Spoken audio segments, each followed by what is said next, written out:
त्रिदलं त्रिगुणाकारं त्रिनेत्रं च त्रियायुधं त्रिजन्म पापसंहारम् एकबिल्वं शिवार्पणम् त्रिशाखैः बिल्वपत्रैश्च अच्छिद्रैः कोमलैः शुभैः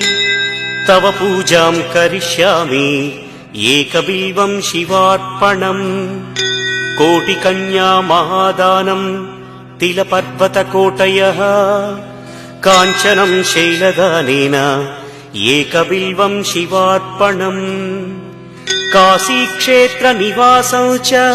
कालभैरवदर्शनम् प्रयागे माधवं दृष्ट्वा एकबिल्वं शिवार्पणम्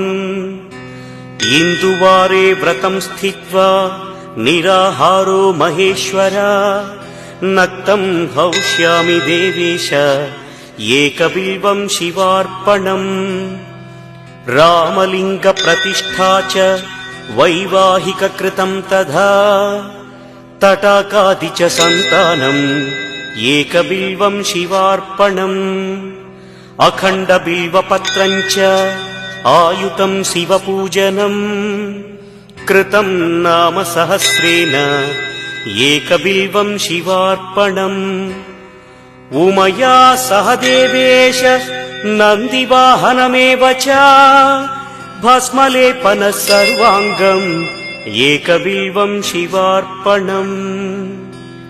सालग्रामेषु विप्राणां तटाकं दशकूपयोः यज्ञकोटिसहस्रस्य एकबिल्वं शिवार्पणम् दन्तिकोटिसहस्रेषु अश्वमेधशतक्रतौ कोटिकन्या महादानम् एकबिल्वं शिवार्पणम् बिल्वानां दर्शनं पुण्यं स्पर्शनं पापनाशनम् अघोरपापसंहारम् एकबिल्वं शिवार्पणम् सहस्रवेदपाठेषु ब्रह्मस्थापनमुच्यते अनेकव्रतकोटीनाम् एकबिल्वं शिवार्पणम्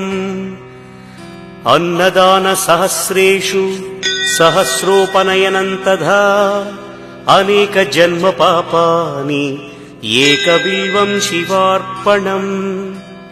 बिल्वाष्टकमिदं पुण्यं यः पठेत् शिवसन्निधौ